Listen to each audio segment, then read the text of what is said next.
Joined now by another Secretary of State, General Colin Powell, who was Chairman of the Joint Chiefs of Staff under Bush 41. General, Mr. Secretary, thank you for joining us this morning. I saw you called President Bush the perfect American.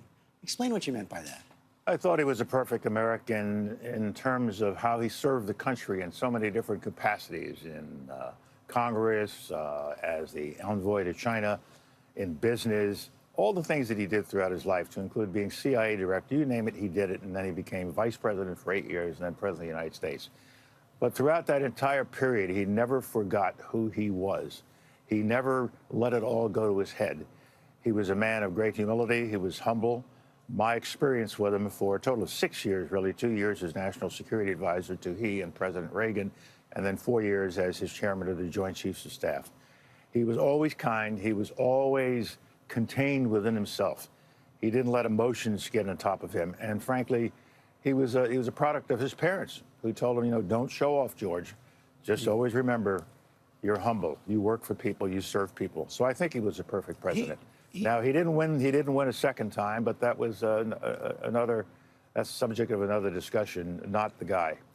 As Jim Baker he will be seen as one of the best ones. I agree with Jim Baker on that one. He was also the last president to serve in combat. How did that shape his work as commander-in-chief? He knew what combat was all about. He knew that combat meant the death of people on your side and people on the other side. And so he wanted to avoid a war. People think about Desert Storm, but you have to remember that throughout that period when we were building up the force in Desert Shield, getting ready for Desert Storm, he was doing everything. He and Jim Baker were doing everything to see if we could avoid a war by getting the Iraqis just to leave Kuwait. And at the last minute, Jim, of course, went to meet with Tariq Aziz, the prime minister of Iraq, and he wouldn't agree to it. And then the war came. And he had organized that war in a way that was straightforward and direct. We had a specific mission: kick the Iraqi army out of Kuwait, restore the government of Kuwait, and then don't stay there, come on out. And as a result of that policy statement, he was able to get the UN on board. Almost every nation in the world joined in the coalition, either with troops on the ground or with political support. We even had Gorbachev, then the head of the Soviet Union, which still existed, to be part of that political coalition. And because he made it a precise conflict defined in terms of space and time, he got the support he needed. And we were able to say to him, Mr. President, we guarantee the success of this operation, because he gave us everything we need, everything General Schwarzkopf asked for, everything that I took to the president. He would listen carefully. He would ask questions. He knew what war was all about, and he would give us what we needed, and we did what we said we would do. You mentioned Gorbachev. The temptation to crow when the Berlin Wall was falling must have been so great. Not for George Herbert Walker Bush, because, as I said a few moments ago, it was in his DNA not to gloat, not to be a braggart. It didn't mean he wasn't competitive. He was very competitive, especially with horseshoes and other sports. But in matters like this, he felt it was his place to do the right thing and not gloat, not shout over somebody's grave.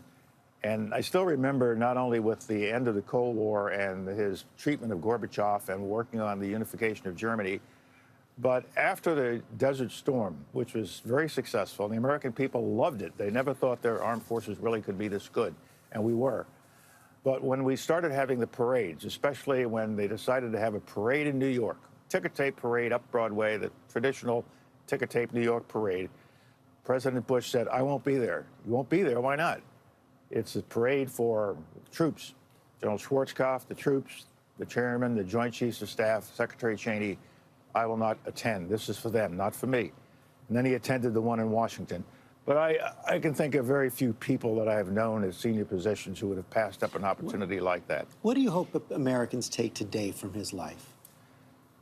A life of quality, a life of honor, a life of honesty, a life of total concern for the American people. Everything he thought of, everything he did in public life was always directed to helping the American people. He was a patriot. He demonstrated that in war. He demonstrated that in peace. He was the most qualified person with respect to foreign policy ever to serve as President of the United States of America. And he was able to demonstrate that for the 4 years of his service. And it was my privilege to be his chairman for those 4 years, but also to have served with he and President Reagan for 2 years, the last 2 years of the administration, And frankly, that's what set me up to become chairman of the Joint Chiefs of Staff. Mr. Secretary, thank you for your time this morning. Thank you, George. Hi, everyone. George Stephanopoulos here. Thanks for checking out the ABC News YouTube channel. If you'd like to get more videos, show highlights, and watch live event coverage, click on the right over here to subscribe to our channel. And don't forget to download the ABC News app for breaking news alerts. Thanks for watching.